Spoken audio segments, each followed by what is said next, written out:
YouTube Premium is ad-free YouTube and the YouTube Music app, all together.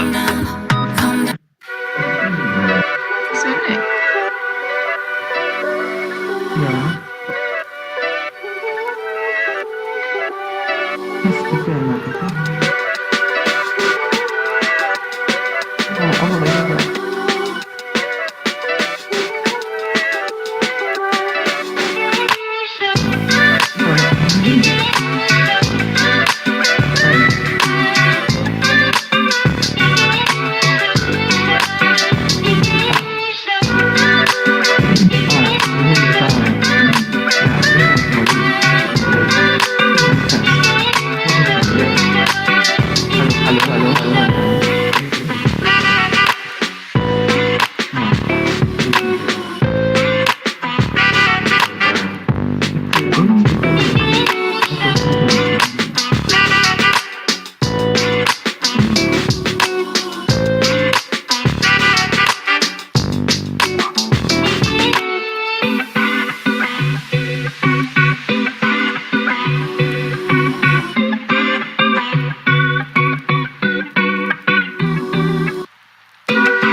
Hello, mic check.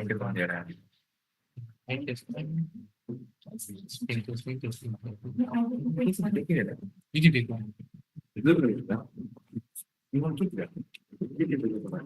Zoom भी देख लो.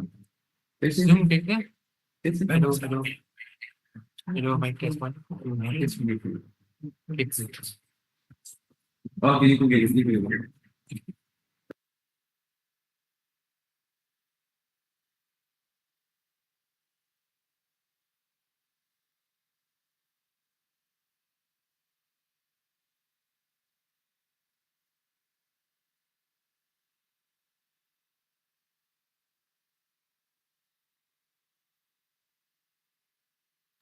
Hello, mic test 1, 2, 3. Record to IET job, continue for 55 per month.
Hello?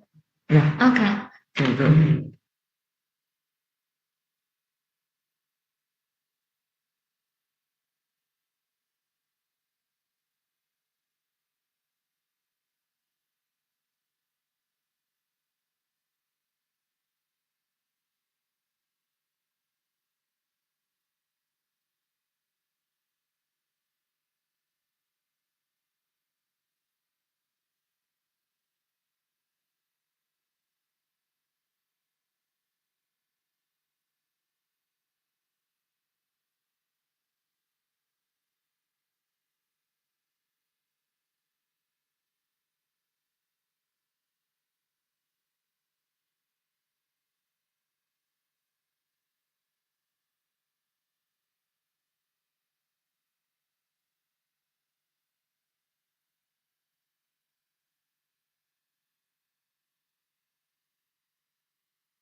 Eh?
Hello, test. Testing and reduction.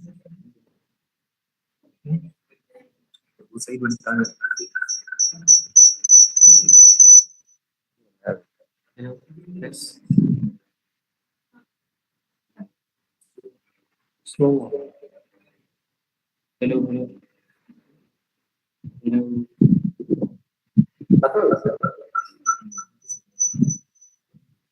Hello, testing 1, 2, 3. Hello.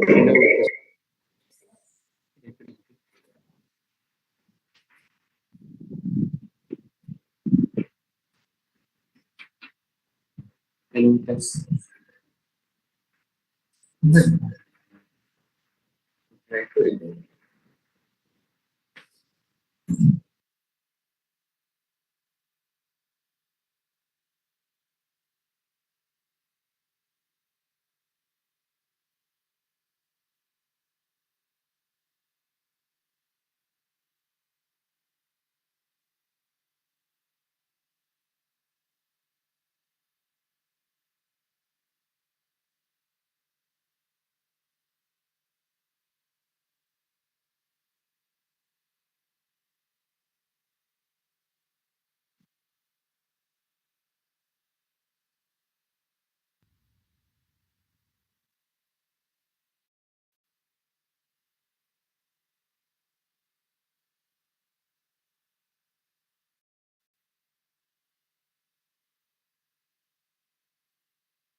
Hello, test, test, test.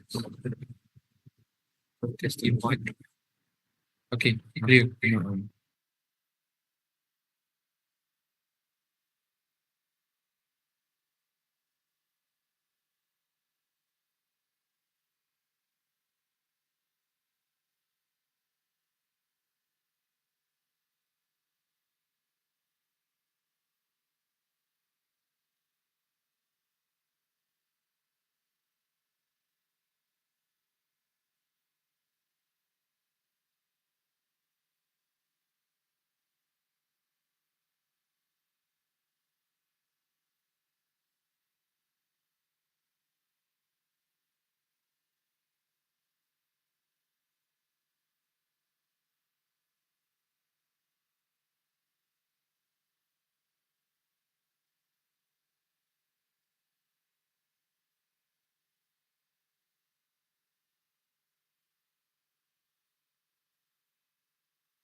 YouTube Premium is ad-free YouTube and the YouTube Music app all together. One subscription, two apps. Try 1 month free of charge.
Good morning, Elvin.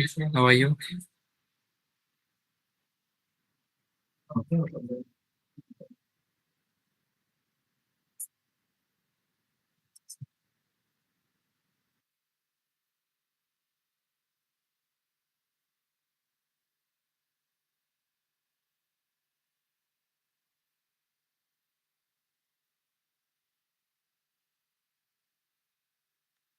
Good morning.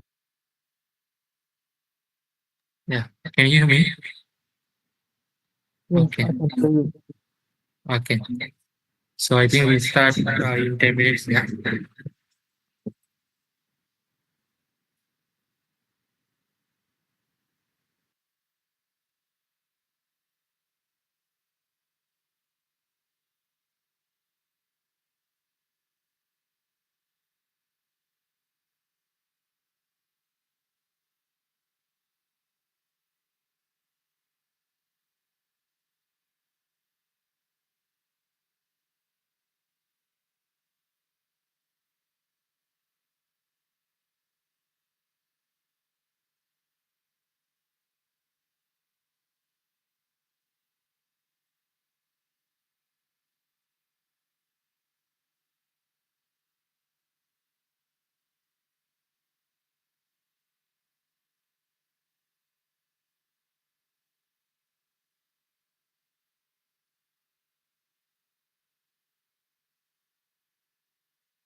Elvin, you want to test your mic? Yeah, is it fine? Yeah. Okay. Can hear you. Yeah, sure.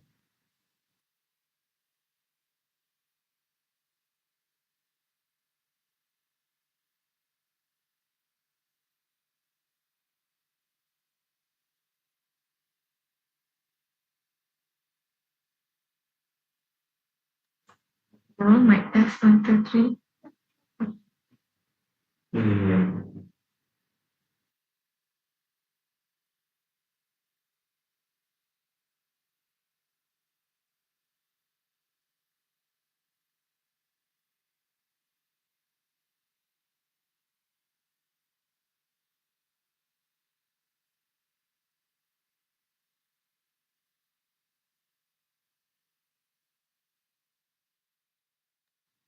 Test mic 1, 2, 3. Okay.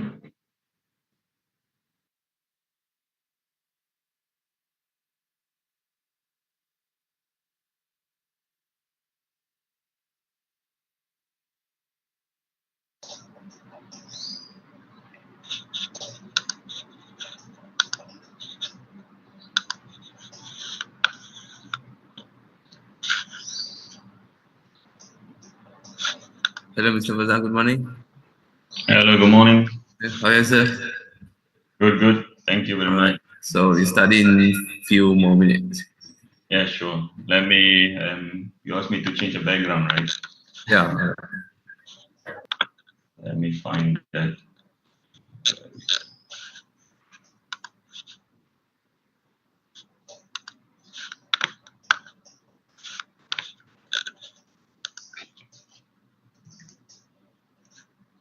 I take it in a while you will just share your screen, yeah? Yes, sir. We will share your slides. Yeah. There's a bit of a echo. I wonder why. Are you guys all in the same room, is it? Yes, sir. Do That's you why. hear any echo? Yes. Every time you speak, there's an echo. I think there's you should maintain just one speaker and then one microphone.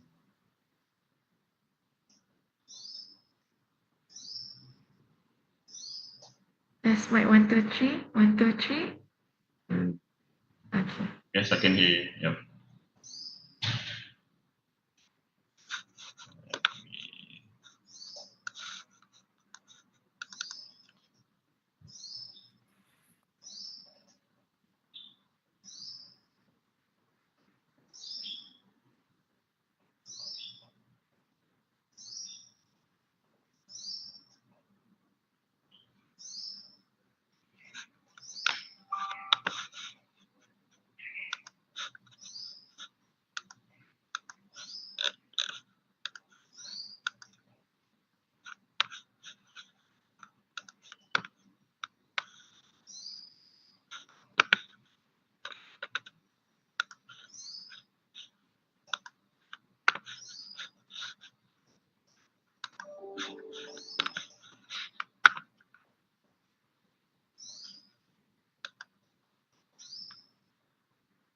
Good morning, Dr. Adil. How are you? Hi, good morning. Okay, thank you.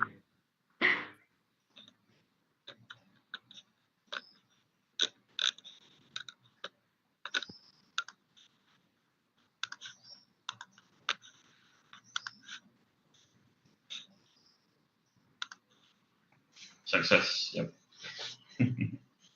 Our meeting will start in 1 more minute. So, Sure, no okay. problem. Yeah, it's Yeah. okay.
Assalamualaikum and salam UTM Sanjangan Bangsa.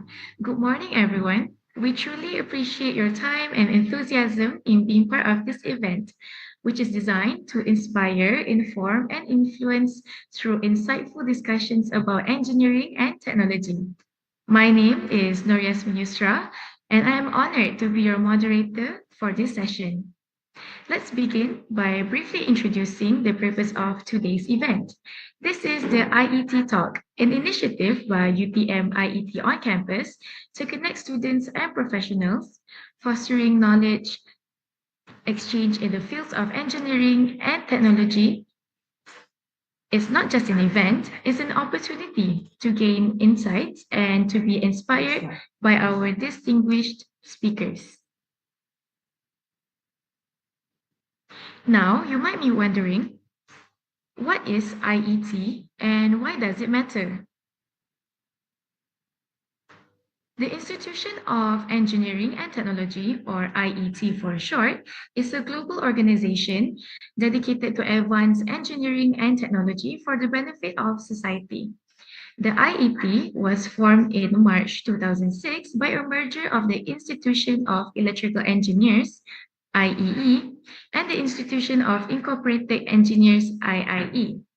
With over 1,055,000 members in 148 countries, the IET is one of the world's largest engineering institutions. Its mission is to inspire, inform, and influence the global engineering community, supporting technology innovation to meet the needs of society. For UTM IET on campus, established on the 8th of November 2019, is our very own student chapter. It serves as a hub for engineering and technology enthusiasts, offering workshops, networking opportunities, and a platform to collaborate on innovative projects. It's more than just a club. It's a launchpad for aspiring engineers and technologists to thrive and to make a mark. Today, we are privileged to have with us three remarkable speakers who have generously agreed to have shared their expertise. Engineering, Euro Engineer Fauzan Baharudin, Regional Head of Digital Hydro Asia, Voith Group.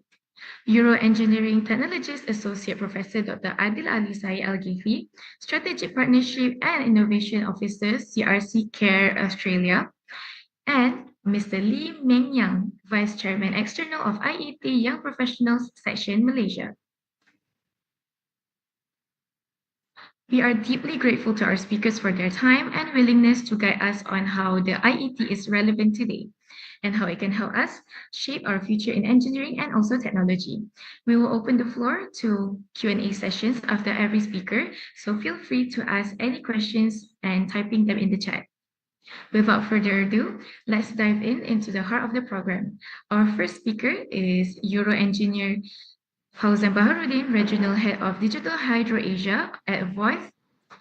Mr. Fauzan is a committee member of the IET Malaysia Network and also a chartered engineer MIET.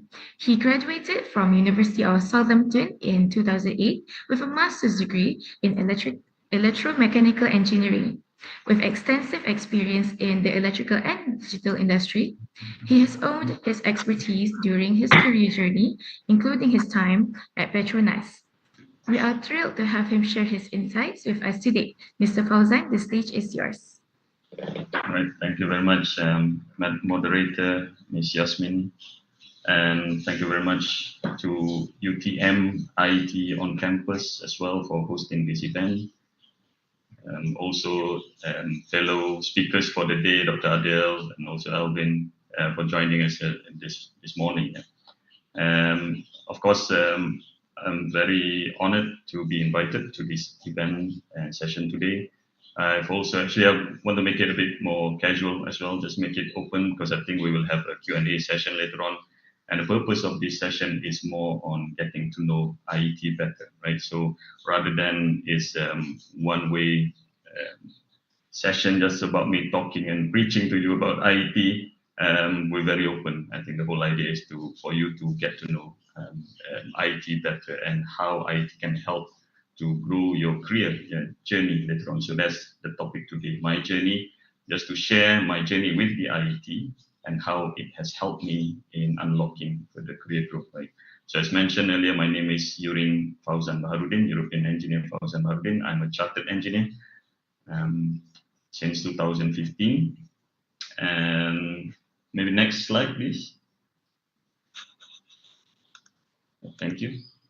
So currently, my current role, I am the regional head of digital hydro for Asia region at FOI. So I'm covering the Asia region, specifically for hydropower plant. I'm currently chartered engineer, as mentioned, and also European engineer. We can always, later on, maybe you might be wondering what is chartered engineer, what's the difference between European engineer. And purpose of today is to share my personal journey and to inspire career growth by the IET. Next slide, please. So just to share a bit on my early days with the IET, I started being introduced to IET back in 2004 up to 2008, where I studied the electromechanical engineering. It's a master's degree, it's a 4 years course. As you can imagine, this is with University of Southampton, UK. And over there, if you take 4 years, it's considered as a Master's of Engineering already. So if you take 3 years, then it will be BEng, Bachelor of Engineering. And throughout that time where I was exposed and introduced to IET, and I volunteered to be the IET student ambassador at the time with the university. And I put a note there, previously it was known as IEE, Institution of Electrical Engineers. I believe with around 2006, they integrated with IIE and they merged, right? And then they changed the name to become IET as you know today, right? So that's a bit of a historical portion. And I think a bit of a fun fact as well, each IET members, if you look at, they have a unique membership number, right? So you can tell how long this person has been with IET just by looking at the digit, right? So for me, I was an 8-digit number with IET, but I think now you will find more recent IET members probably have 9 or 10-digit number, membership number. Yeah. And to me, it has helped a lot with early leadership and professional growth, because even during the student days, I volunteered to organize certain events, just like how you have IET on campus and session today, right? And in particular, for me, with being like a Malaysian community over there and trying to promote IET as well within the Malaysian community in the University of Southampton, UK. it's very interesting, right? It opens up your eyes and exposed to the world, like especially in the early days. Next slide, please.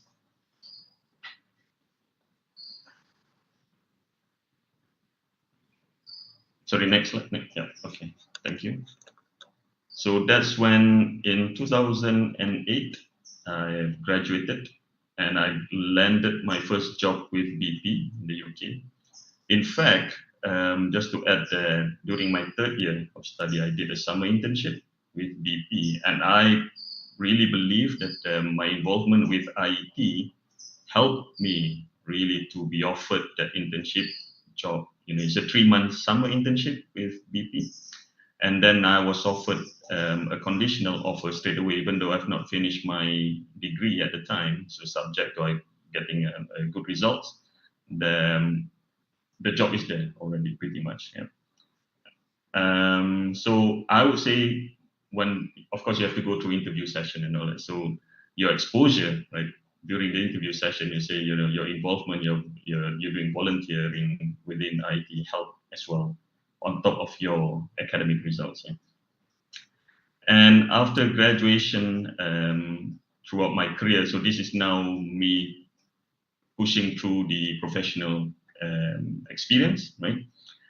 So since 2008, working with BP, I then start to pursue professional registration, as you can see, a chartered engineer, a CEng. There are many other categories as well. You can have a look in the website, you know, Eng tag for if you're a technician, depending on where you are. But I would say CEng is probably the one that people pursuing for professional registration, if you can. You have incorporated engineers as well, IEng. So it's all just a journey, right? At the time, I would say, luckily, in a way, within BP, they have a structured program to encourage people to become a professional engineers, right? Professionally registered engineers. So you kind of just follow through from the graduate program, you know, and you must have like at least, I would say, 4 years. 3 years probably very, very fast. You probably exceptional in that sense, but a minimum, I say 4 years before you can push towards becoming a chartered engineer. So that's what I did, you know, since 2008, really gathering your experience working professionally with the company. Because within the chartered engineering status, that you've got 5 key criteria that you've got to fulfill. You know, your knowledge, sustainability topic, your leadership, and all that. You can go through. It's also in the website, the UK spec criteria to become chartered engineer. And so personally for me, after 7 years working professionally, then I achieved the CEng status in 2015. And also what I put there is a URIN. So because I'm working within the European countries at the time, so after you get chartered engineering status, you can apply for European engineering status pretty much. It's under FIANI, slightly different because chartered engineer CEng is by UK Engineering Council. But URIN is more under FIANI, it's a European Union. Next slide, please. Thank you. So that's my early days, you know, pushing through. And I know, in fact, just to add in the previous slide as well, within BP, the good thing is they put a criteria. You cannot be a manager level without being professionally registered. And I find it very interesting, right? When you look at and I understand also why, because there's criteria within it to really push through. It's like an automatic filter as well, to know that you have a certain capability and experience before you can become a team leader, right? In the case of BP, they put as a criteria to become a manager. So one of my, I would say, motivation to push towards chartership as well. But after 2015, I thought I've been abroad for almost 12 years at the time, and I thought maybe it's time for me to come back. So we've been looking for opportunity, and I got the opportunity with Petronas at the time. I relocated to Malaysia and joined Petronas around 2016. But interesting also during the interview, I can still remember it was in Frankfurt. I was interviewed by the CEO and also one of the top professional technical professional over there, more like a custodian level. And I mentioned, because I'm very excited, right? I'm a chartered engineer, just fresh, after 2015. And I say, I'm a chartered engineer, but I see that there's a gap in CNH awareness during the interview session. It's like not too familiar. I think within Malaysia it's more on IR status, right? Under IEM, IR, but not so much on CNH. And that kind of triggered my motivation as well. Say, this is something that I can do, right? That I will do to promote further the benefit of for CNH within the organization at least. So after I relocated to Malaysia, I pushed and volunteered to become the main committee member of IET Malaysia local network, with this aspiration really to promote CNH in Malaysia and also within the organization. Next, please. So that where I mentioned as well, throughout since 2016 up till now, 2024, I am also the mentor to support CNH aspiring candidates. Not really, there's two parts. There's also professional registration advisor, where you call it PRA. But mentor is more like the one before it, to really support the candidate, to make sure that your experience, your form and all that is in the good condition, good level, you have the right capability before you go through PRA and then submission, right? So, and I find it's very fulfilling. Just to share as well, I've got twice a previous list from Australia, and my latest one is also a candidate from Mauritius. So very interesting, right? Through this volunteering, it exposes you to a global exposure, global candidate, and it helps you as well from professional point of view, right? So you're not confined to just within Malaysia context, right? You have exposure to and access to the global experts. And that's another point I have to say as well. I mentioned I advocated for CNH within the organization. And if you look at on the recent news as well within Petronas, I'm very proud to witness, right, the growth of CNH member from 2016 is here very rare, not heard of for CNH, to now you have about 130. There are two cohorts now. The first one was last year, about 30 members, certified CNH, and then now you've got recent one about 100. Officially, throughout the organization. So credit to the team. I wouldn't want to take credit, because I think there's a dedicated program to push through to become chartered engineer within Petronas. But personally, for me, I feel proud seeing that there's a growth, and I see it similar to how I've seen it and witnessed it within BP, where they have a structured approach to push their staff and engineers to become chartered engineer. So similarly within this organization, I would say. Next, please. And just to share my latest, I would say, contribution, where I would say the peak of my volunteering effort within IET is I've become the chairman of the IET Prestige Lecture and Awards Dinner, recently held in Royal Chulan, KL.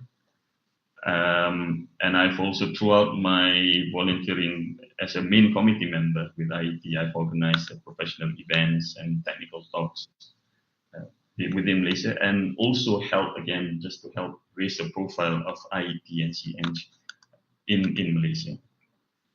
Next, please. So just to summarize, and why I'm telling all of you this is just now was my personal journey, right? And to recap, that's why I would encourage you all to join IET, right? So it's a key benefits. It's a professional development that you can get. It's a global networking opportunity that you will have, and it's also a fast track towards becoming a professionally registered engineer in the chartered engineer pathway. And that's my personal testimony. IET has transformed my career, and I would say it really helped me a lot. And of course, you get multiple free resources for students and young professionals as well. And I would also encourage, because certain organization, with this membership, you've got to pay for it, annual membership fee. But I know certain organization can also support you and cover those fees as well. So maybe it could be a criteria you want to find out, for your next company that you're gonna, your first job you want to work with. Do they support, your career growth, professionally registration? Next, please. And just last few slides, a call to action. And join IET today. You can start with the IET on campus that you have in UTM now, right? From membership, application events, and mentorship. And you can be part of a global engineering community. Next slide, please.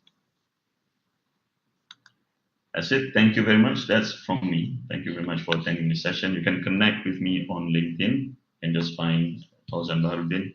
And just to summarize it again, IT has been the backbone of my career journey, and it can be yours too. So I hope that's sufficient for now. I know it's hopefully not too fast, but I'm open for your question as well. If you have. Thank you. All right, thank you, Mr. Fauzan, for your insightful presentation on pioneering engineering aspirations and industrial excellence with IET. We truly appreciate the depth of knowledge you've shared with us today.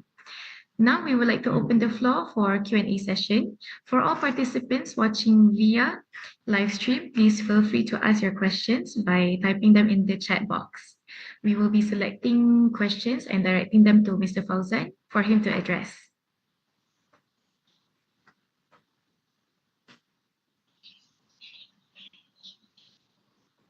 I can understand as well. Maybe it's Saturday morning, not very easy.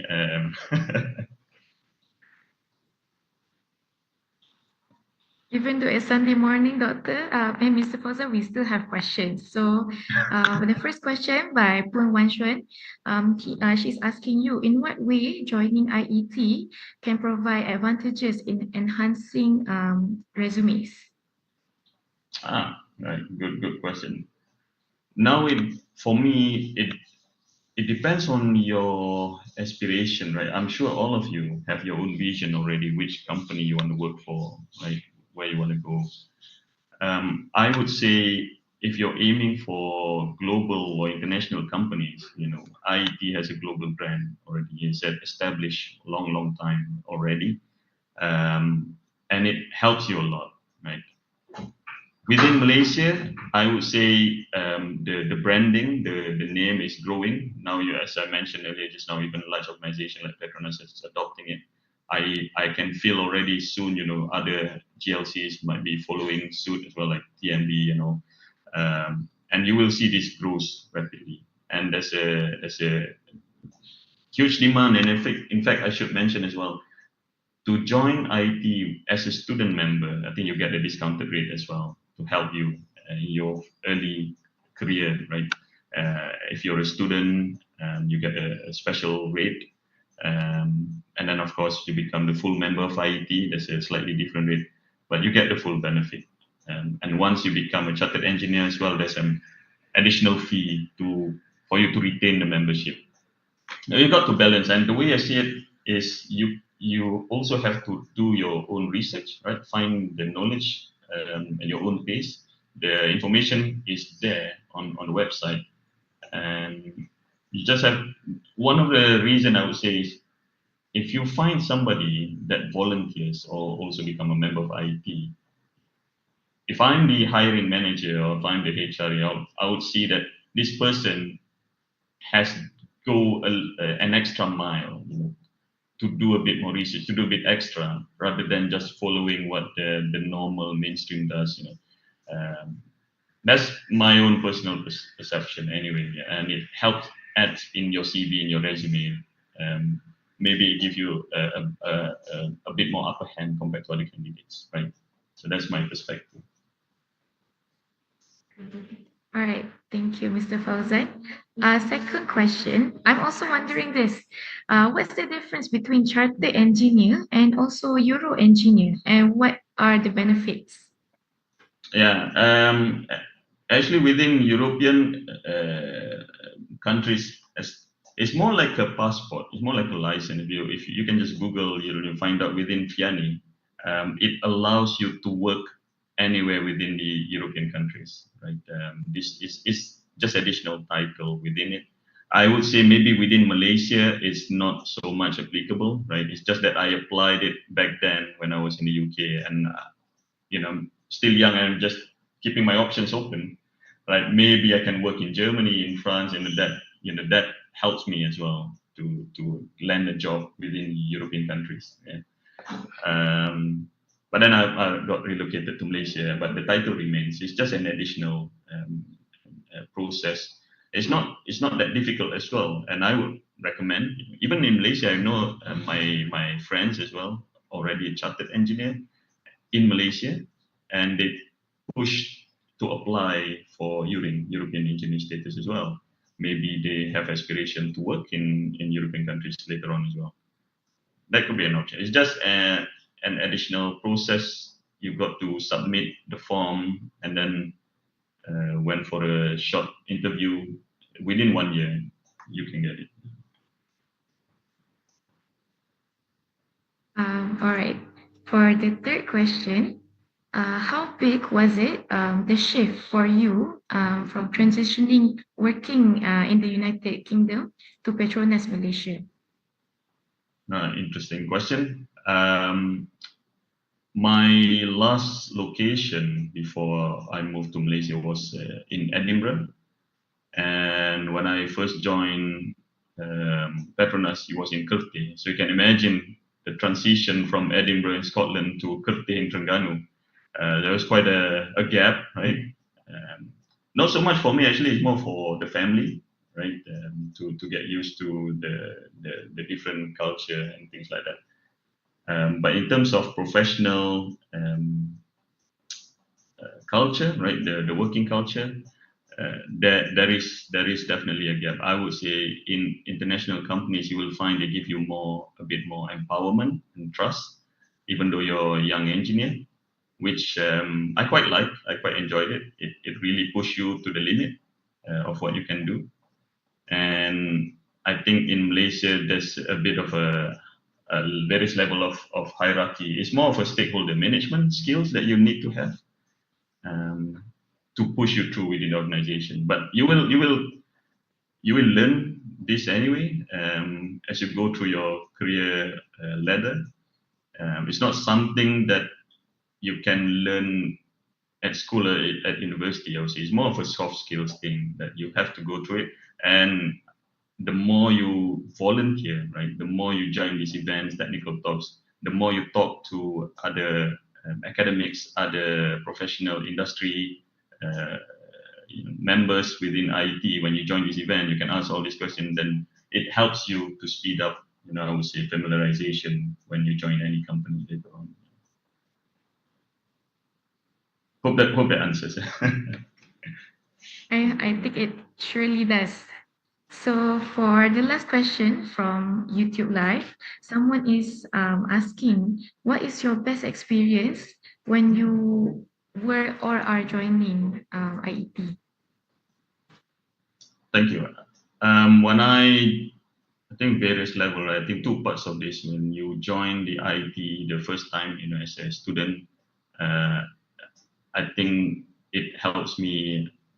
It boosts your confidence level as well when it comes to organizing events. I would say that's the good memories that I have. And once I become a committee member in Malaysia, I have a lot of good professional contacts. It expands your networking, and it helps, especially in your early career growth. Right, this is the one that will expand your contacts beyond your current industry. Right. So you can imagine I am at the moment within the oil and gas industry, or previously oil and gas industry, and now I'm in the energy industry.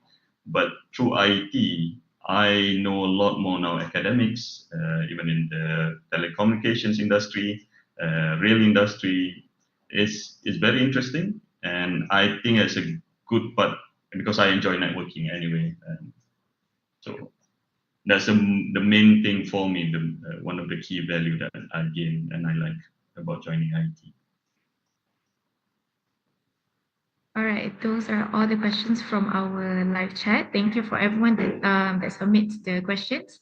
So, Mr. Fauzan, from UTM IET on campus, we have questions for you also. So the first question is, how can IET help students bridge the gap between theoretical knowledge and also practical applications, particularly in advanced fields? Very interesting, because you can imagine in university, right, you're exposed to many more theoreticals, right, classes and lectures. If you look at the activities within IET, the Malaysia Local Network, right, you have site visits, you have technical talks, and sometimes we organize events as well, networking events. That alone, I would say, is a value in itself, and some we even do like a hands-on training and hands-on workshop as well to expose you, and that's how I feel that it's just broaden your horizon, beyond the classroom-based activity. I remember, I think one of the recent one as well, we did a visit in the Mica plant, Mica production for heat-resistant material. Even for me, already as an industry engineers, I'm not exposed to that background to heat-resistant material. How do you produce? How do you manipulate and use the material, Mica? But through this event, through the site visit, you get the real life experience, and then you can bring that experience and opportunity back in your university. You can tell it to your friends, tell it to your lecturers, and it helps a lot. And maybe it will shape as well if you're making decision, in which industry you want to go or you want to work for. Seeing that live will help you. So. All right. Thank you again for all the questions from live session from YouTube and also the questions from IET. So with that, we thank again Mr. Fauzan for the insightful presentation and for taking the time to answer all of our audience's questions. We appreciate your engagement and all the participants for their active involvement also. Thanks. So thank you, Mr. Fauzan. Next, I am honored to welcome Euro Engineer Technologies Associate Professor Dr. Adil Ali Sai Al-Ghithi, Strategy Officer at CRC Care Australia. Dr. Adil is also a chartered engineer of the IET. He began his academic journey at Taiz University, earning a bachelor's degree in biology and microbiology, followed by a master's degree in environmental biology. He then pursued his PhD in industrial technology, specializing in environmental technology and microbiology at University Science Malaysia. With extensive expertise in environmental technology and management, Dr. Adil has made significant contributions to his field throughout his career. We are deeply grateful to have him join us for today's talk. We will welcome Dr. Adil to share his insights with us. Yeah, Bismillahirrahmanirrahim. Good morning, everyone. And before I have start, I would like to thank you so much for your invitation for me to share with you my experience, my journey during the before I have get chartered engineer. Thank you, Mr. Fauzan, for your information that you provide for us. I think Mr. Fauzan covered everything for the chartered engineer, but I'm going to highlight how we are looking for the chartered engineer from the academic perspective and how the students they have to do to get the to start their journey with the chartered engineer. Okay, my title is going to talk about that bridging the gap. One of the main issue actually for us when we was student or we was lecturer in university is the gap between the academy and industry. We found this one is one of the very critical issue. Students what they learn in the laboratories and in the class, somehow when they go to the industry they face many of the issue, especially during the internship, and if you see that the internship sometimes is not enough. For 2 months is not enough for all students to know what the industry or the factory they are make training with them they do. And after that, after they graduate, they face also some of the issue when they apply for the company, because many of the companies they do want someone to spend around 3 or 4 months for training again, and they want someone is ready.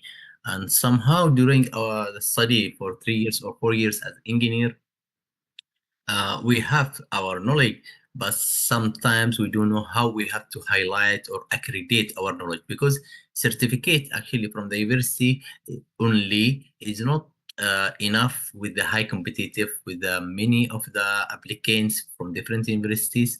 So to only one or two go in the company. So this chartered engineer is become one of the critical point. I saw that in when I was in Malaysia, and when I see here also in Australia, as many of the company they mention one of the requirements you should have chartered engineer or any other professional like chartered engineer Australia, or somehow they have environmental engineer different body, but in the end the idea is same. They must be professional, not only technician.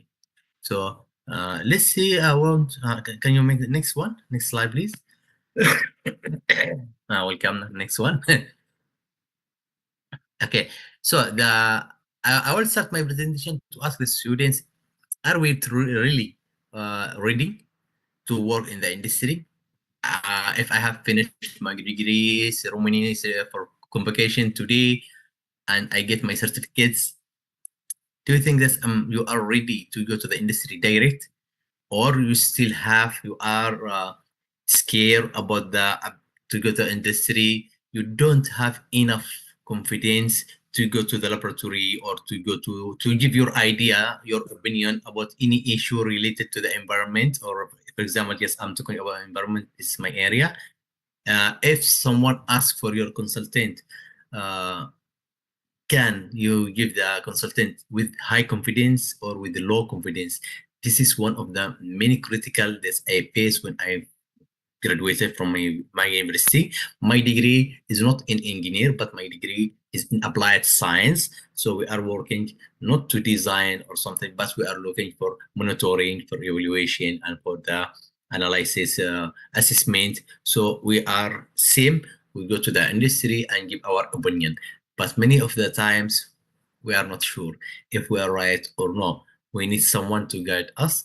And this is the role of the chartered engineer. Next, please. So I've made search about our readiness challenge. Many of the companies now, as I mentioned before, they want the fresh graduate students or fresh graduates because the salary is low and he still have energy. He want to learn. He can do whatever the company they will ask him to do or her to do. Yes, that's all of this one is true, but they also think about is good if he has some experience. So students usually when they come to the company, they say, okay, I have little bit experience during my internship, but students also they have final year project for 1 year. If he use this 1 year project and he knows how he has to highlight the skills development or the skills he get it during the final year project, is going to help him to be more confident about the work.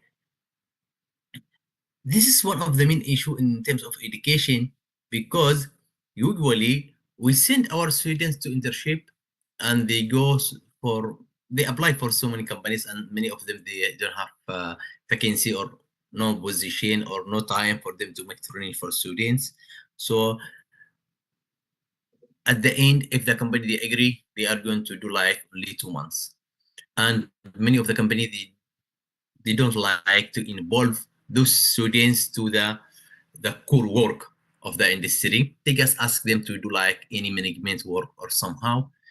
2 months is not enough, even also to know where is the exit, where is the doors, where is the of the company. So after that, within 2 months, everything is finished, and he has to do his presentation and back to the university. This is one of the, as I mentioned, one of the issue. Many of the researchers, many of the scientists also they write about it. They find that, for example, how we have to make mixing between academy and industry. So this is very important. If we say, for example, in the medicine, if you say in the medicine, a student has to study 5 years or 6 years, and he has 1 year internship. This full 1 year, he has to go to hospitals and make the practice. So after 1 year, he gets more confident to work. For us in applied science or in the engineering, we don't have such program. We have just only 2 months. So this is the level between the medicine and between the engineer and the applied side. Next, please. So come to see here. What is the main idea for internship? So we don't usually, most of university, they don't have full uh, point or full objective for the internship.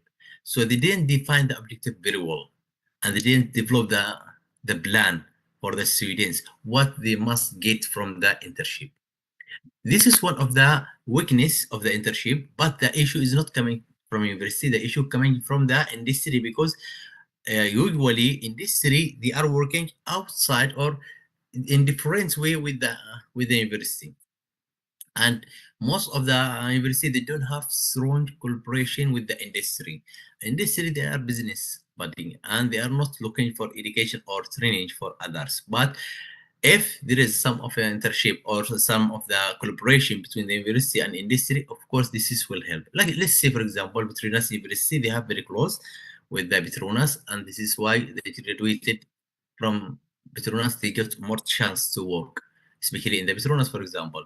This is the one idea with the strong collaboration with the industry and academy. You want to help students to get more skills. At the end also, but students still have to get accreditation for his skills.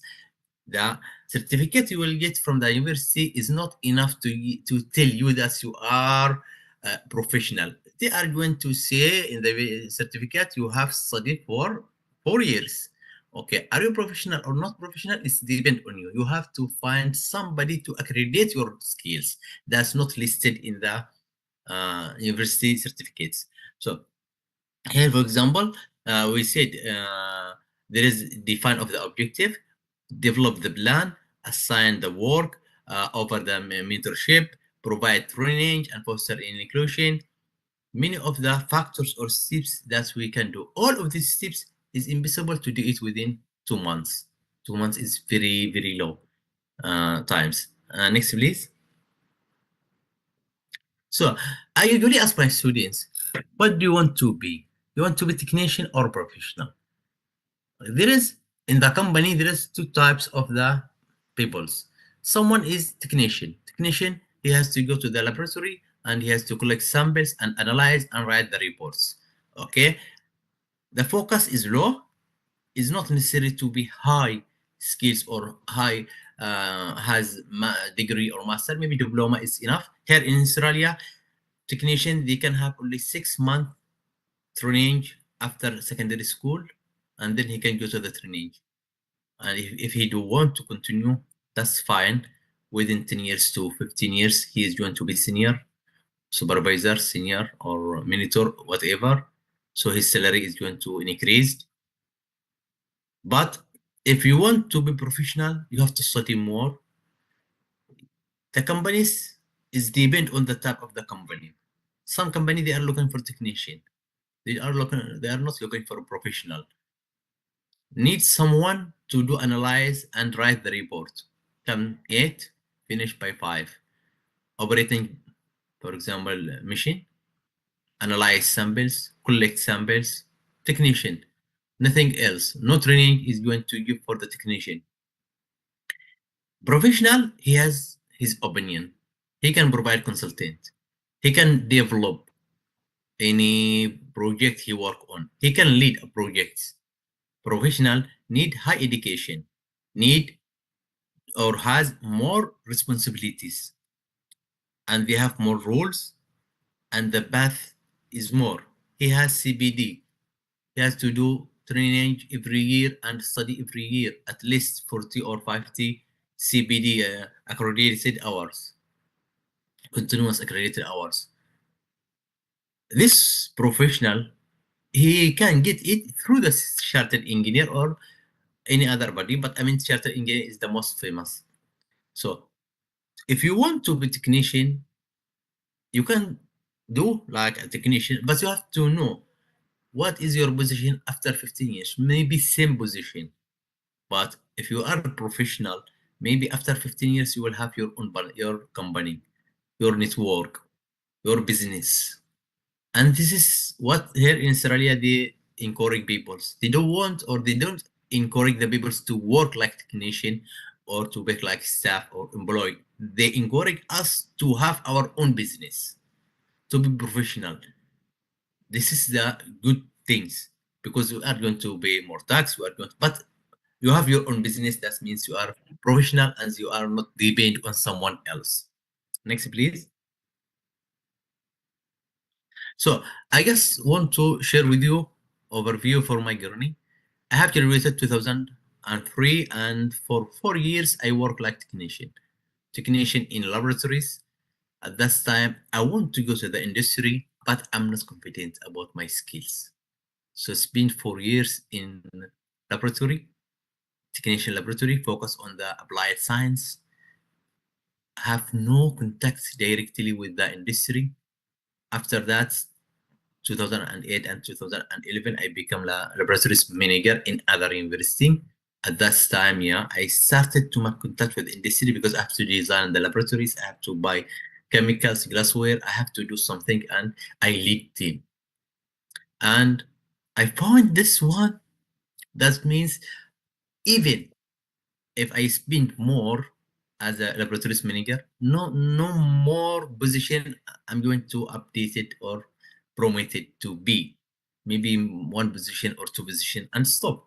So I leave my position and I went to research assistant in industrial technology for 5 years. That is the real challenge for me, because we go now to work and give reports for others. So I have to go collect samples and give report to evaluation. This situation is contaminated or no. So if there is something wrong with my reports, that I'm going to be in trouble, and my supervisor also going to be in trouble. So you have to be more confident about your skills. So I work like a research assistant. I learn from my supervision. I learn from my team. More work. I just now started to move to professional, but not towards the industry. I'm focusing more on the research. So for 2015 to 2023, I went to the advanced academia, postdoc lecturer, associate prof, and then work more in the laboratories. But this time, I already have the knowledge, and I have the skills, and I have all the tools that I can be used for the research. I give good consultant, but it's not so many consultants, maybe 3 or 4 for some of the company. But I was feeling that when I come to talk with someone that I am consultant and I can do work, I don't have evidence. We produce publication, like we do in the laboratories and publish. So our work, it was research for publication. Whatever we did in the laboratory, we publish. But can we take the experiment from the small scale in the laboratory to the industry? Can I suggest one of my experiment from laboratory to the industry, and they say, yeah, this is going to give you same result with what I found in the laboratory? No, we are working in the laboratory with the everything is constant, temperature, condition, very small amount of the samples. But when we come to the industry, we are talking about thousands, 100,000 liters of the wastewater, so much of the wastewater, not like laboratory. So I was looking for how I have to accredit my skills that I learned since 20 years. So I went to apply for the professional certification. So the professional certification, it was the first step I did to go to the industry. I started with the TS or the MBOT, this professional technologist. It was on the Malaysian level. After that, I go to the IET membership and then apply for chartered engineer. In the chartered engineer, I found what I was looking for. As Mr. Fauzan, he knows, we have commitment, we have to highlight our skills, what we did. So I was work on the paperwork for that chartered engineer. I tried to remember what I did when I was collecting the samples. What is the technical and professional steps that I did to show them that I'm really professional in this area. So step by step, I collected all of my information. What I discovered that yeah, I'm professional, but I don't have certificate to say that I'm professional. So after I get the chartered engineer, yeah, I become more confident that yes, I'm confident that I'm professional. I have chartered engineer. Then I apply for European engineer and then for international professional engineer under process. 2023 and 2024, I bought my desire. I decided to leave the academic work and then go to the industry. And this is not only me. Many people, they leave the academic work, the laboratory work, and they go to the industry. Because even if you are working for researcher for a long time, you still have something in your mind that I want to see my results on the real situation. It's not in the laboratories only. So I went like visiting academic in one company here in Syria, CRC Care, and this company is actually working between industry and academic. After that, 2014, I shortlisted or nominated to be senior consultant for one of the for Deakin University for the research and development. That means I have started from technician and I become professional to be one of the leadership in high university here in Australia. So yeah, for the consultants, yeah, here in 2024, I was shortlisted. I didn't get the position because high competitive. Australia is one of the main country with very high competitive. You must have so many of the licenses, so many of the professional certificates. Otherwise, it's very difficult to get any position. You can find technician easily. Apply today, tomorrow you can find the position. But as a professional, it's going to be very difficult for you. Next, please.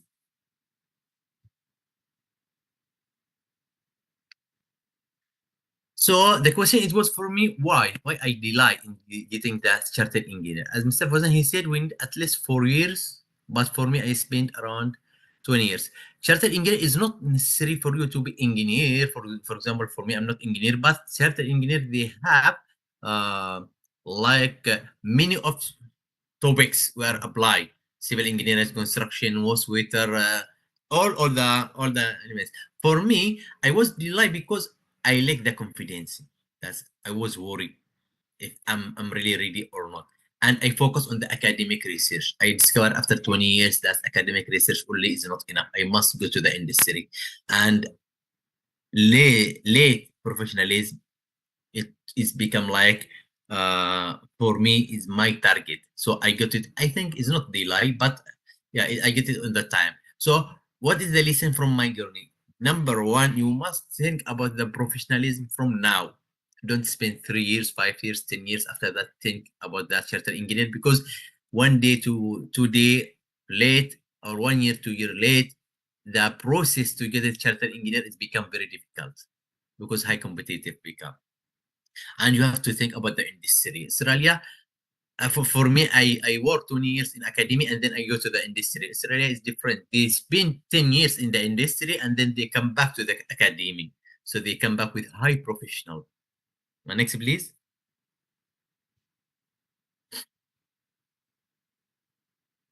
Okay, as I can see or read here, many of the researchers also, they spend around 50% of the researcher.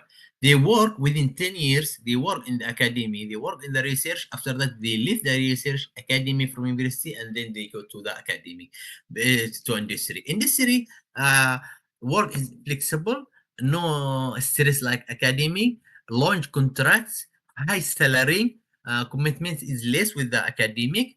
So they prefer to move usually from the academic to the industry. Next, please. This is just, I give you 2 examples. Robert, he was high professional in academic and he have, as you see here, as we usually, our measurement in academic and research, we found the person with high citation. This one, he has around 500,000. He left the academic and he went to the industry and he was among the team who developed the COVID-19 vaccine, PFAS, the Pfizer, yeah. This one of the examples. Second one also, he worked for many times for academic. After that, he went to has his own business. This stories also here in Australia. You find that someone professor in one university, but he has his own company.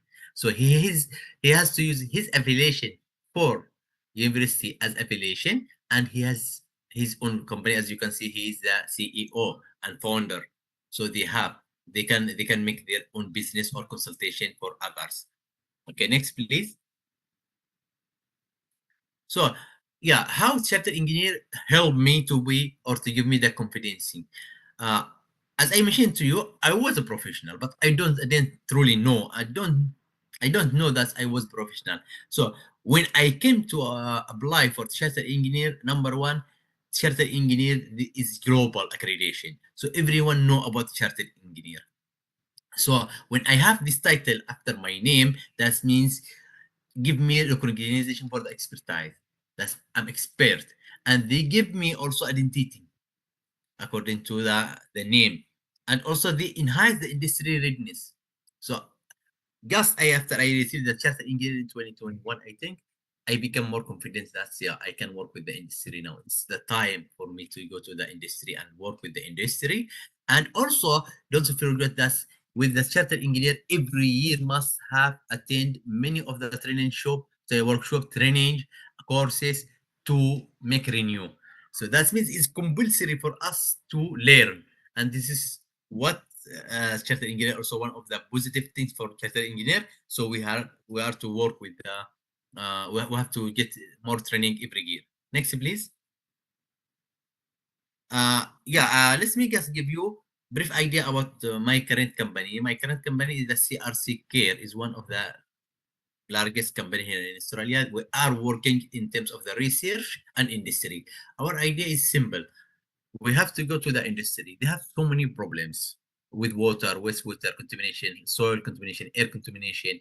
We take this project from the industry and we come to the laboratory, solve the problem in the laboratory, and then we take the result and we try to apply what we found in the laboratory in the industry. So this is what we said, we bridge the gap between the academic and industry. So we are not working on the lab scale only, we are working on the industrial scale. So we make like research development, technology development, policy guidance, capacity, collaboration.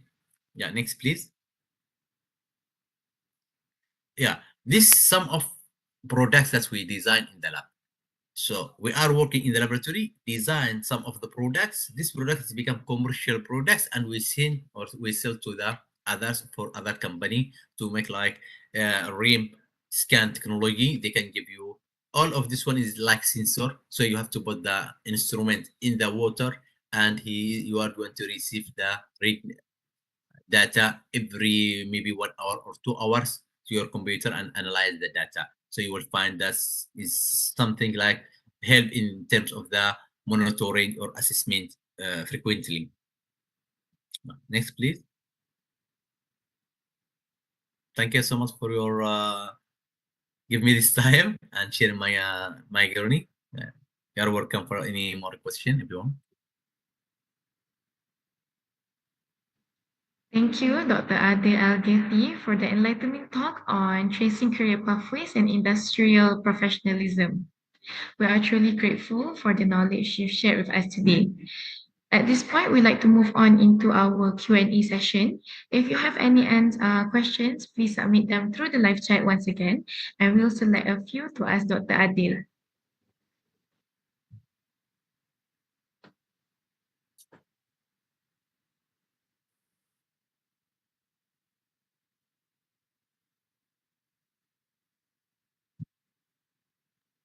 So here are some questions from our YouTube live stream. First question, Doctor, how does IET support students in transitioning from academia to solving real-world problems, particularly in environmental sustainability and waste management?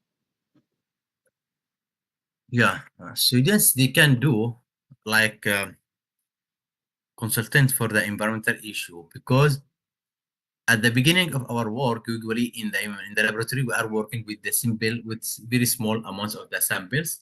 And if this is one of the, in terms of the engineering, we list some of the environmental trials, real samples. We're not working in the laboratory with the real samples except for the evaluation and assessment. But if we are going to work on a try to solve one of the issue, it's depend on the samples. I went to many of the companies and I found how they are working and what is the main differences between us and them. Look, most of university now they are working for research for publication.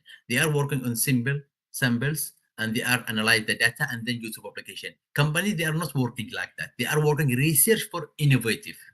They are working to produce commercial products to get money from the research. But for university teaching or research, they are working to publish. And this is what I usually mentioned about the gap between the industry and the academy.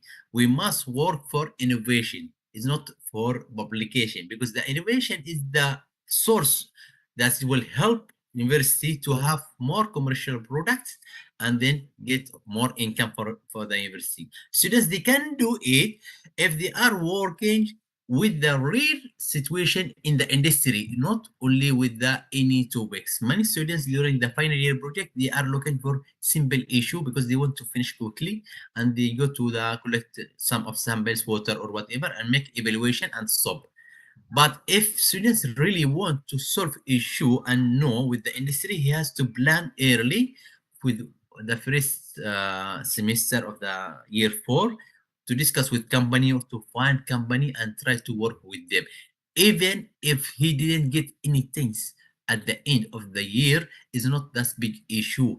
The idea is not to get high result or positive result at the end of the project. The idea as examiner for the students, we are looking for the skills he learned from the final year project. It doesn't matter if the result or his results good or bad or whatever. What is the skills? So from the mistake, he is going to be like expert in this area. Yeah. All right, thank you, Doctor, for that very fascinating talk about skills and academia. Second question, also from YouTube Live.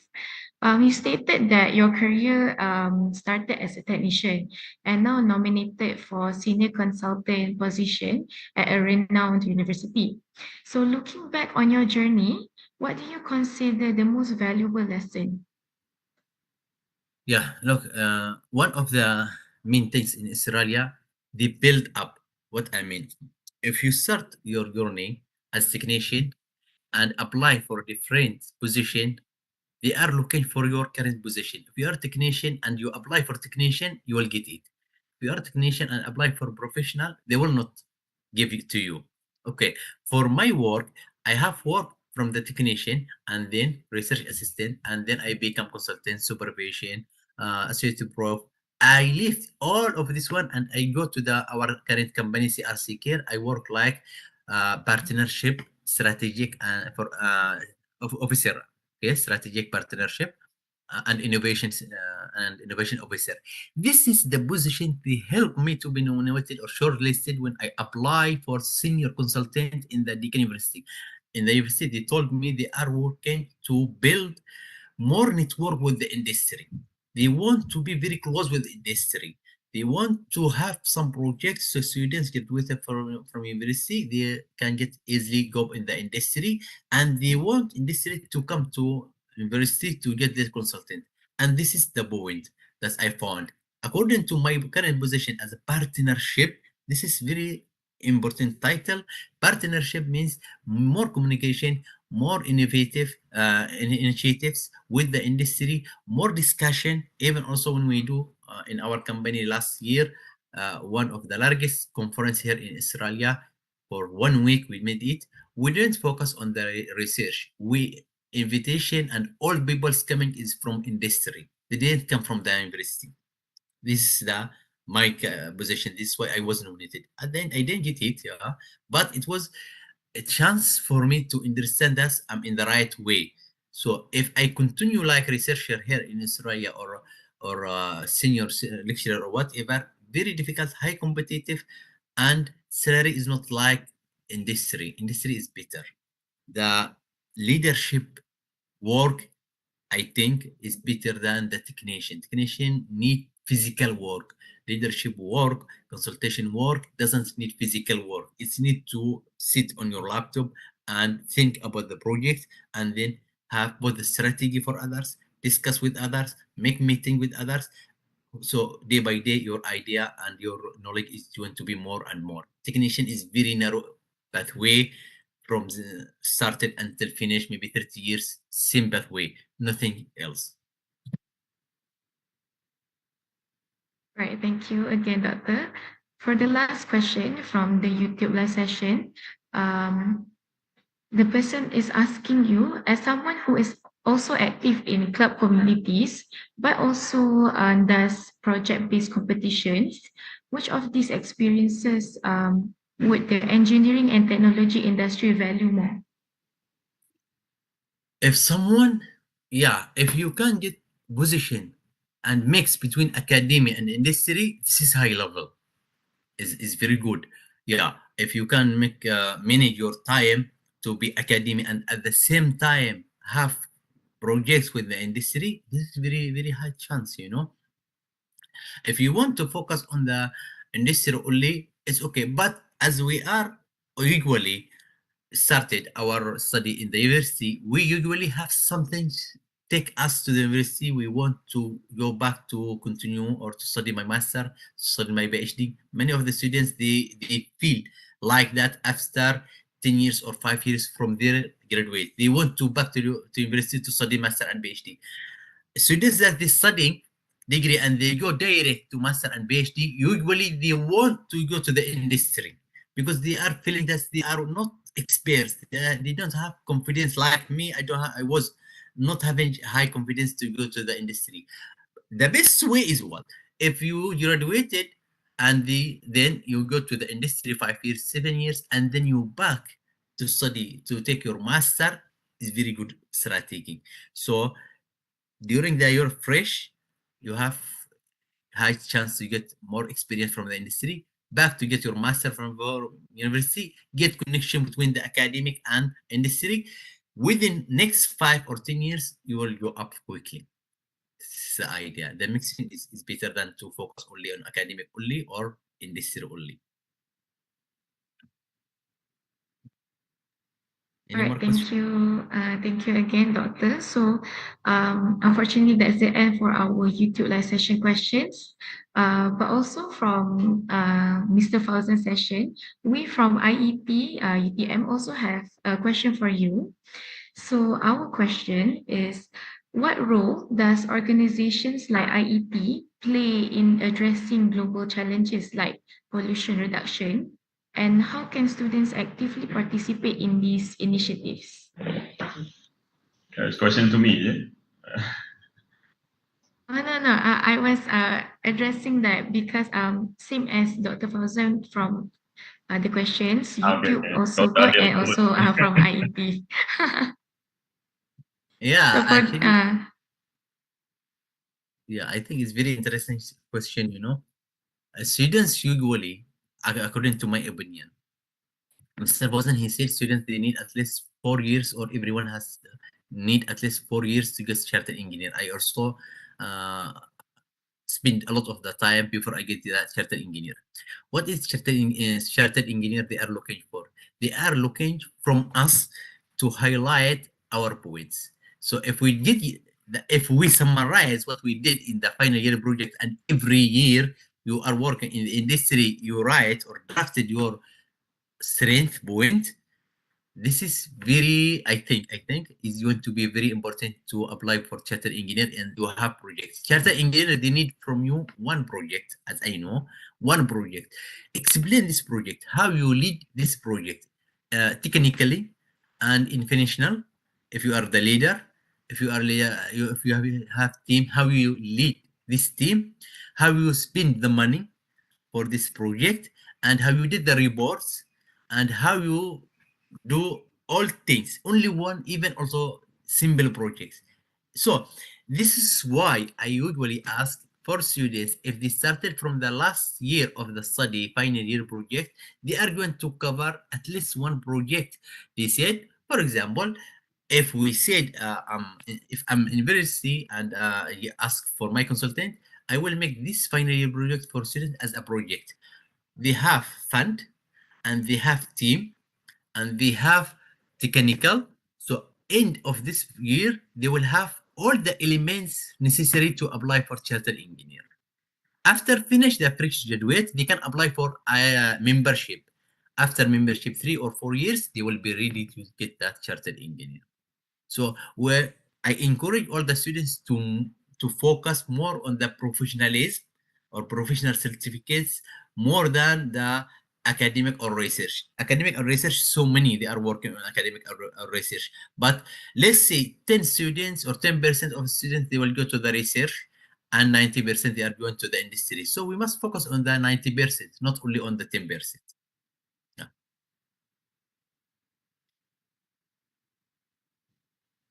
Do you have All any more right. questions? There's no more questions. But we thank you again, Dr. Adil Al-Ghathi, for the insightful presentation and for taking the time to answer our audience's questions. And sorry, Mr. Fauzan, for the miscommunication just now. We appreciate all of your engagement and also the participants for their active involvement. Thank you, everyone, for your attention so far. Before we continue, let's take a short 5-minute break to recharge. So during this time, we'll be sharing a video montage showcasing some of the amazing activities and achievements from UTM IET on campus for the last previous session. We hope you enjoy it and feel free to be inspired and by what our community has accomplished. Remember, you can use this time to stretch, grab some water, or just relax for a moment. Also, don't forget to check the chat box where we share the registration and merit link for today's program.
Let's continue with today's program by introducing our final speaker of the day, Mr. Lee Meng Yang, Vice Chairman External of IET Malaysia.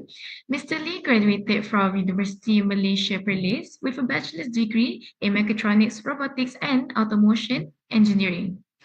In addition to his extensive involvement with IET, Mr. Lee has held leadership roles as Deputy Secretary and Secretary at the Unimap Robotics Club, showcasing his dedication to advancing engineering and technology.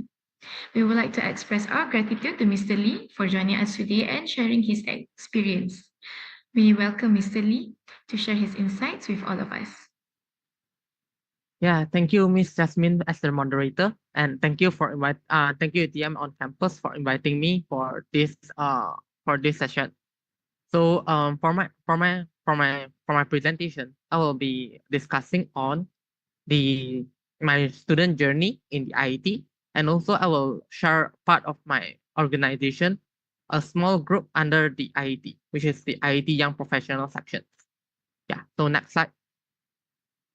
Okay. So actually, before starting with the presentation of the YPS Malaysia, so a brief introduction about myself. So I'm still not yet graduated. I'm the final year student in University Malaysia Perlis with a Bachelor of Mechatronic Engineering. Yeah. And for me as a student, how I would know IET. So basically, I get to know IET from a magazine.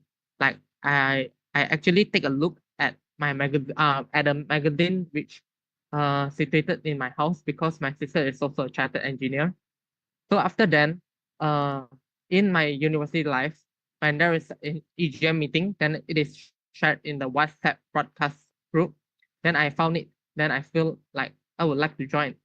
Then I joined in the EGM and I nominated myself as the chairperson of Unimap IET on campus. So actually not like IR Fauzan. Yeah. So for me, I'm actually quite new to IET, which my membership number is actually 10-digit long.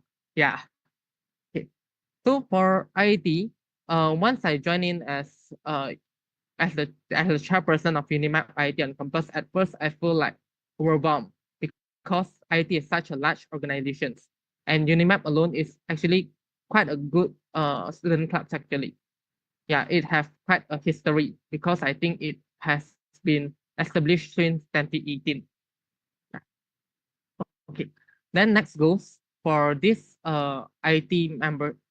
When I'm taking my trainer in Unimap IET on campus, then I also get into this get to know about YPS Malaysia Team 2020 YPS Malaysia.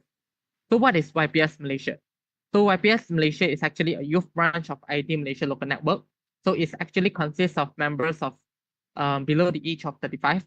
And the members is actually a mix of working professional and on-campus leaders. So as seen on the picture on the right, it is actually the EGM for the last session. So for this, my first event joining the YPS is actually on 2022, which I joined in the team building event. So for the team building event, I actually felt very warm, very warm and felt very welcome because actually the group of dedicated individuals is actually very keen to volunteers and they actually quite friendly, especially to newcomers like me at that time. Yeah. So for this IET, we have team building activities, we have events and so on going on. And for the YPS Malaysia, we actually is a team like we on-campus leaders like student like chairpersons and also the committee members.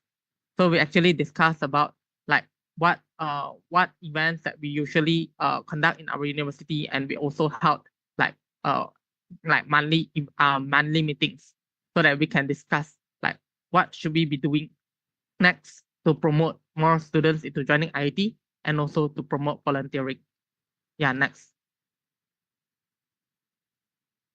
Okay, so here is the lineup for IET YPS Malaysia. So we can see that the current chairperson is Technologist Leader Wei as a chairperson. So he is actually from this northern region. Yeah.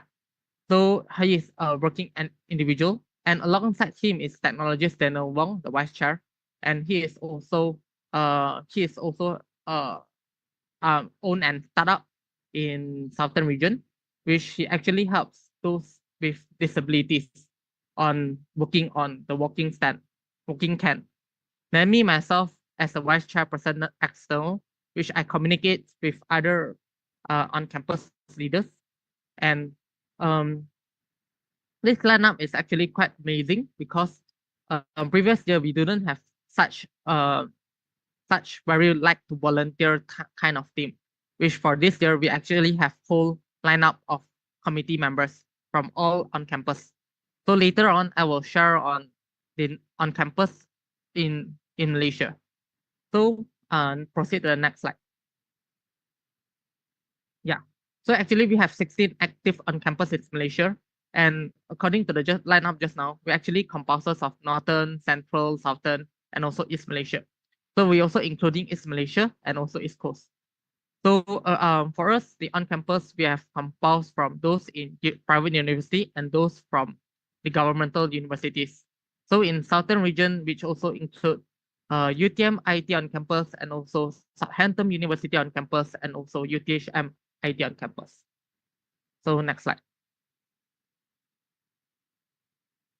Okay. So actually for in my IET journey, I have joined several of the events. And I think one of the best events that I joined is the STEM Showcase 24. So it's in UOW Malaysia KDU Penang. So actually this is an annual event held by the Northern region and also by the YPS. So which we guide the students on how to build on a bristle board.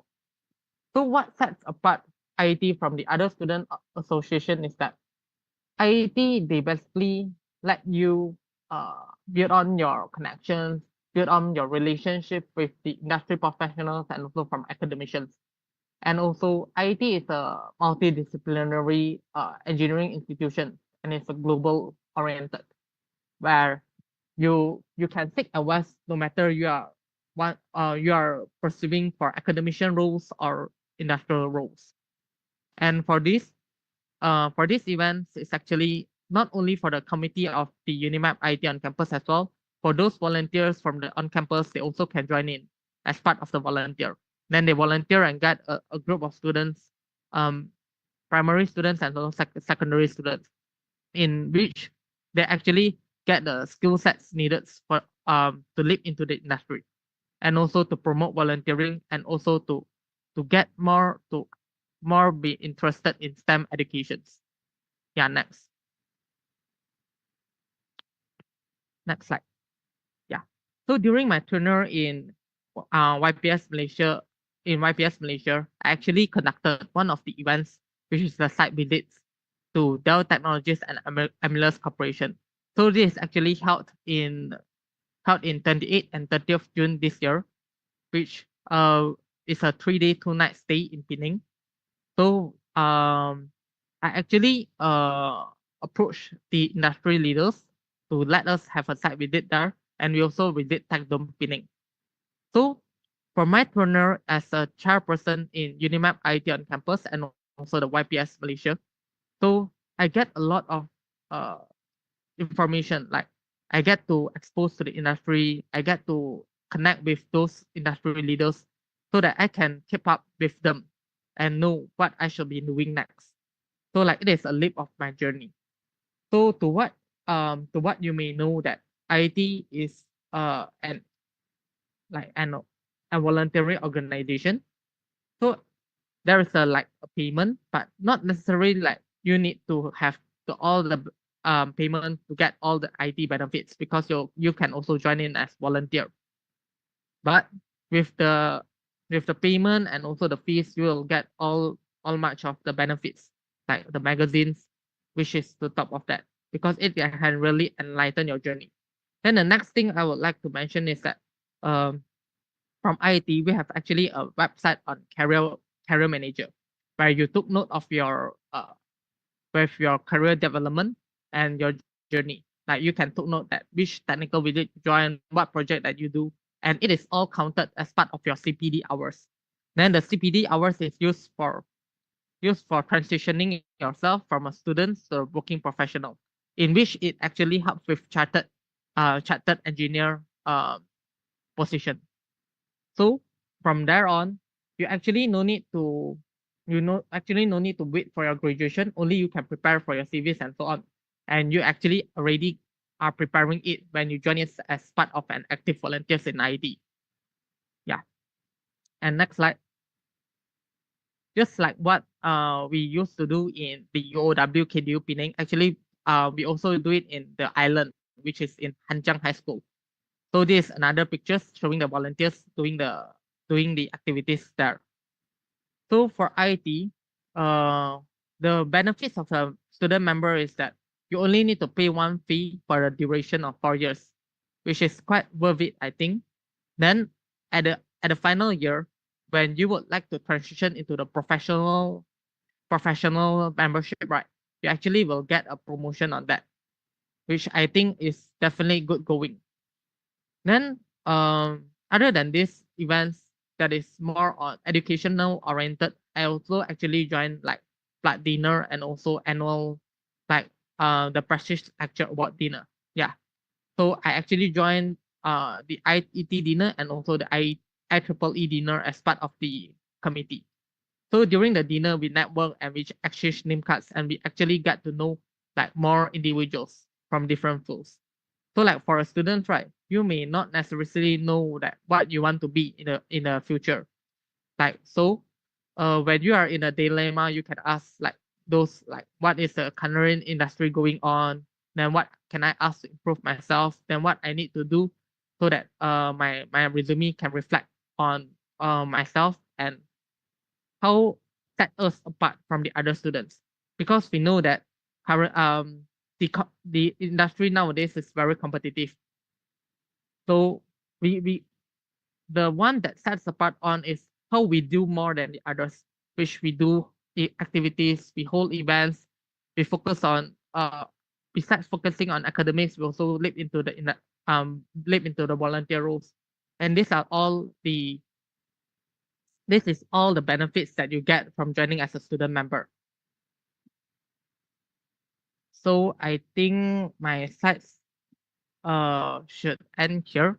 So next I will move on to Q&A sessions.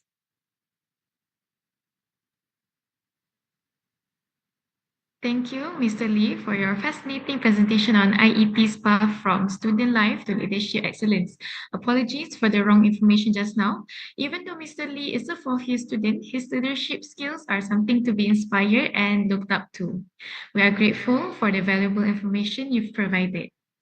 Finally, we now invite our audience to participate in the Q&A session. Again, if you have any questions for Mr. Lee, feel free to leave them in the live chat. We'll select a few to ask him directly.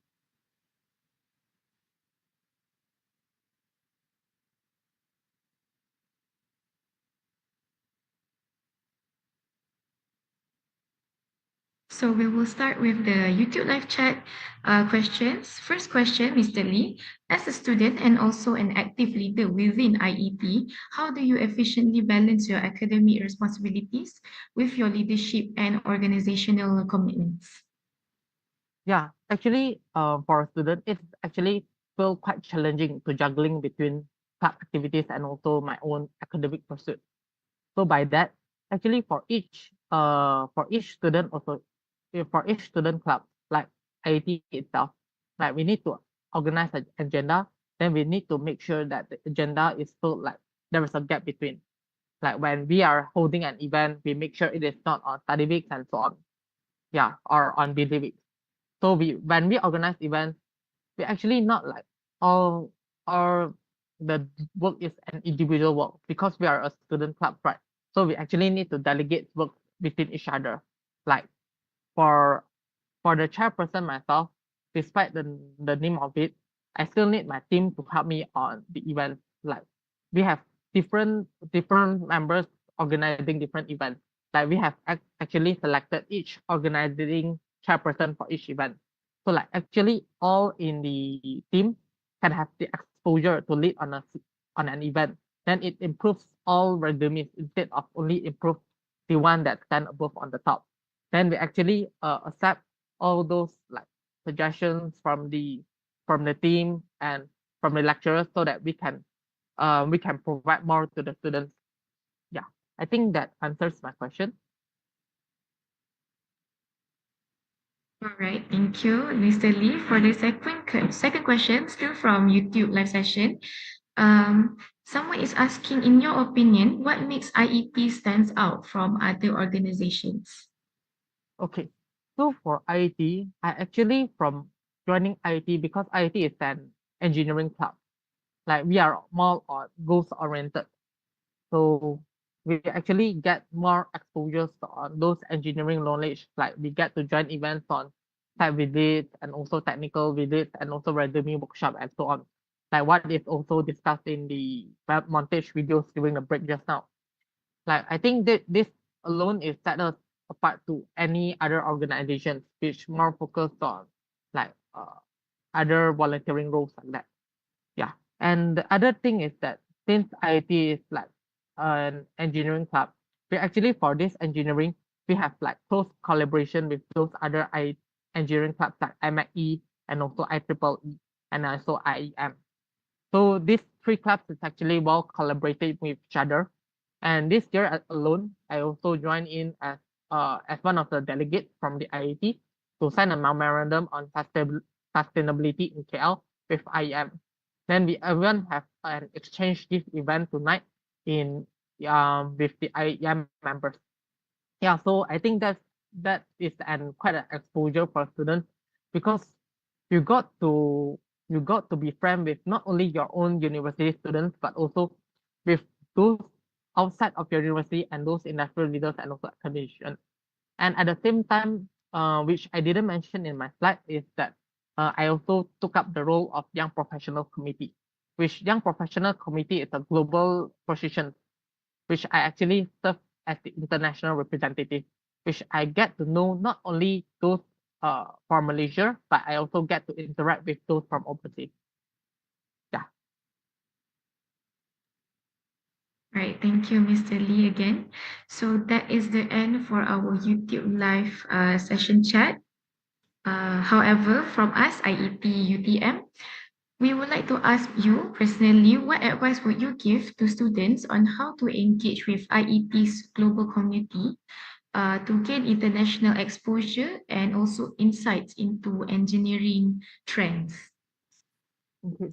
So first of all, I think it depends on individuality because like we have our time allocated for academics and also the other events, right? So the best way I think is from volunteering. So when you volunteer for one event, you can like get to know the clubs, what the club is about, then what activities that is done.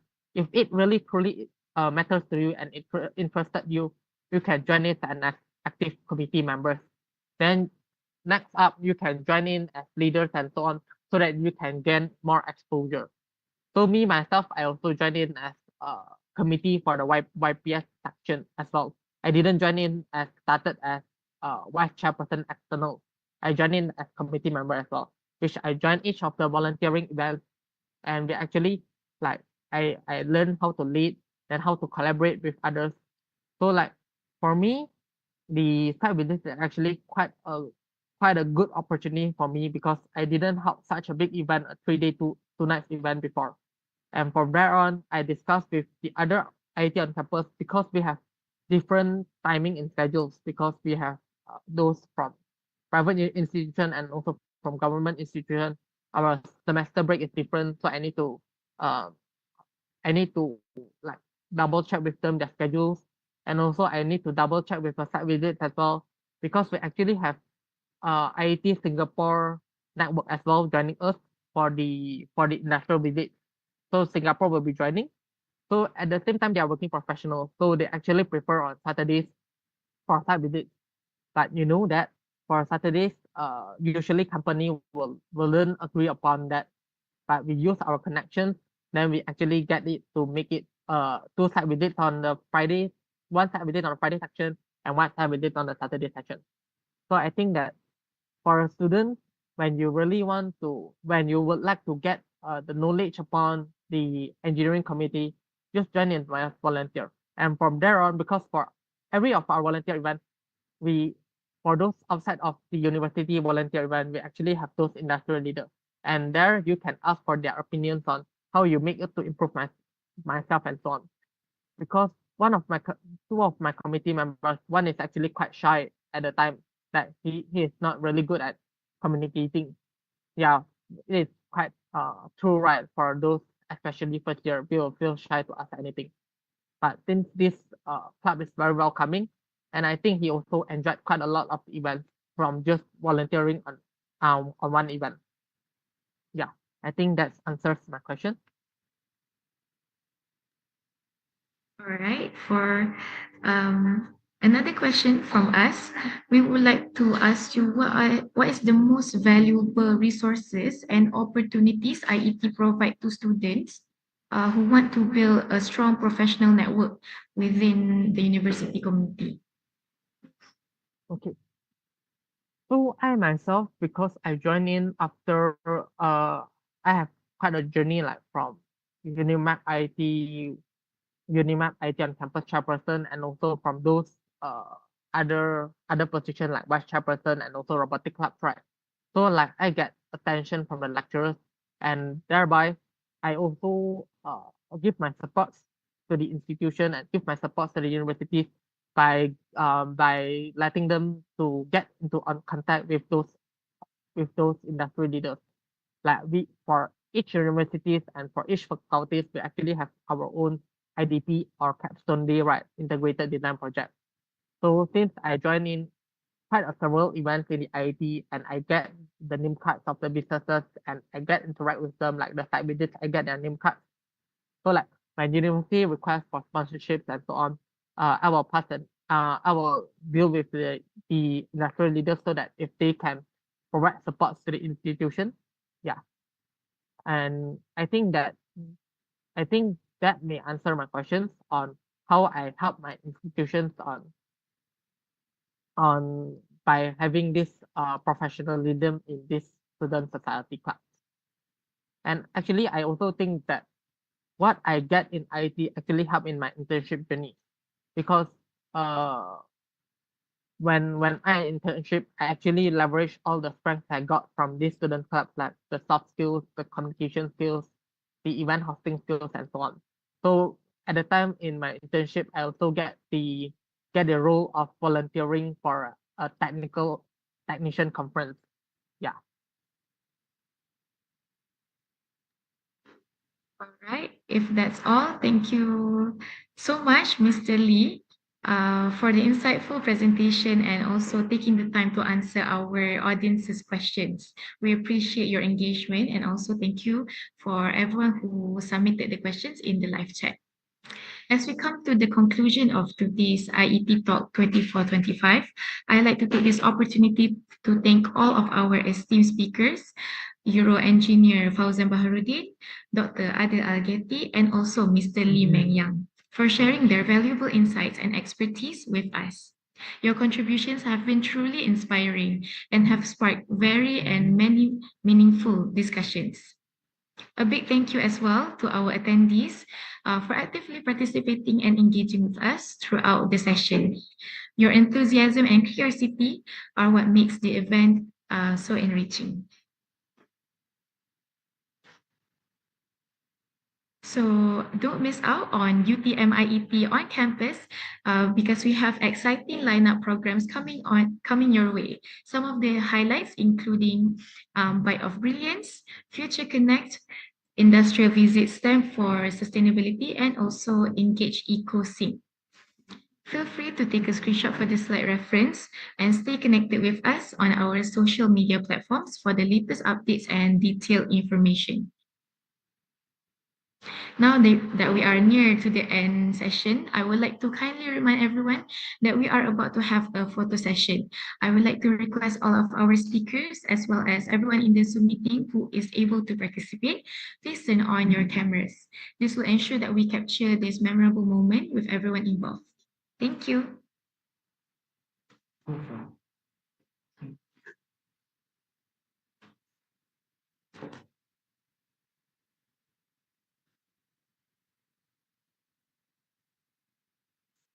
So, Dr. Adil, are you still with us? All right, Yeah, thank you for opening your camera. yeah.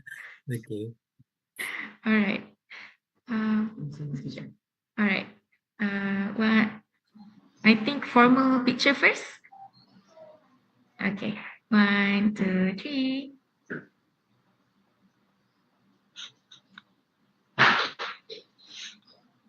Okay, one more informal picture.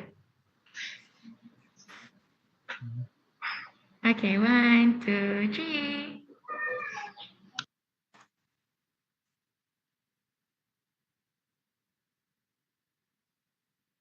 All right. Thank you everyone for participating in the photo session. Before we wrap up, I would like to remind you to check the link shared in the chat box for the attendance form. And please sign in using your UTM account. If you're interested in becoming a member of UTM IET on campus, this is a great opportunity to join and also explore the benefits. Lastly, do keep an eye out for any updates of our future activities through our social media.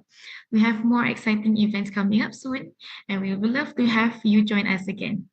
Once again, thank you everyone for your time and support. Stay safe and have a wonderful day ahead. Thank you. Thanks, organizer. Thanks, everyone. Thank you, Okay, thank you. everyone. Bye. Thank you to the organizer. Thank you, TM on campus, for inviting. Thank you for sharing with us.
you.